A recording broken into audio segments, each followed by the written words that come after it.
Deuxième jour de compétition ici à Antony pour ce BNP Paribas Open de France avec chez les hommes la suite et la fin du premier tour en simple et en double. Et pas de surprise, les têtes de série ont bien rempli leur contrat. C'est le cas de Stéphane Houdet, victorieux ce mercredi en simple et en double. Donc aujourd'hui s'est déroulé mon premier match du BNP Paribas Open de France et c'était une reprise de contact avec le Quick. C'est une surface qui est particulière, on sort de la saison sur terre battue.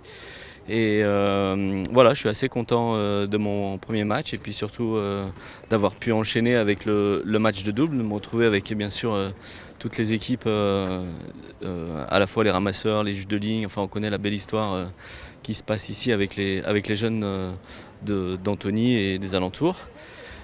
Toujours est-il que voilà, on a eu la chance de jouer avec des conditions de temps qui étaient juste fantastiques. Une balle qui fuse un petit peu, c'est la particularité du Quick et voilà, il faut qu'on s'y habitue pour bien continuer cette épreuve. Alors bon, à chaque fois, on essaye de se mettre dans les conditions de se retrouver à remporter bien sûr le tournoi et on sait que ça passe par bien exécuter chacun de nos coups maintenant et de prendre les matchs les uns après les autres. Je ne sais même pas contre qui je joue demain, mais c'est comme ça que ça va se passer, quoi, de bien jouer, de bien entrer dans le tournoi sur les premiers tours pour ensuite avoir éventuellement l'opportunité d'aller jusqu'au bout. Mais c'est le comportement qui fait le score et non pas le score qui fait le comportement. Victorieux il y a quelques années de cet Open, Laurent Giamartini revient sur les cours et s'est imposé aujourd'hui pour son premier match du tournoi. Voilà, première journée pour moi ce matin, puisque hier c'était la partie du haut du tableau. Donc là, aujourd'hui toute la deuxième partie du tableau, c'était les joueurs du bas. Donc j'ai gagné mon simple ce matin assez facilement contre un joueur israélien qui est dans les 50 premiers mondiaux, 6-0, 6-1.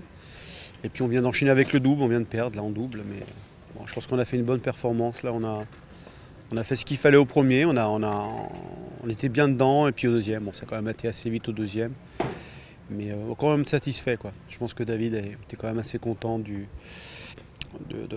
performance, du résultat. Bon, c'est sûr que le 6-0, ça reflète peut-être pas le match, mais bon, voilà, c'est fait. C'est un grand tournoi, on voit qu'il y a de plus en plus de joueurs.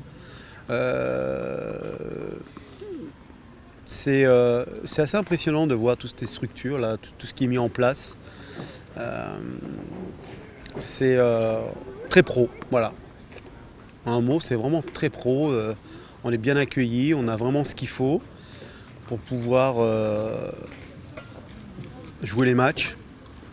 Arbitre, juge de ligne, ramasseur de balles, c'est bien, c'est bien. Je pense qu'il faut qu'il continue comme ça, mais c'est du boulot. Hein. Je pense heureusement qu'on a encore des bénévoles qui existent, grâce à eux.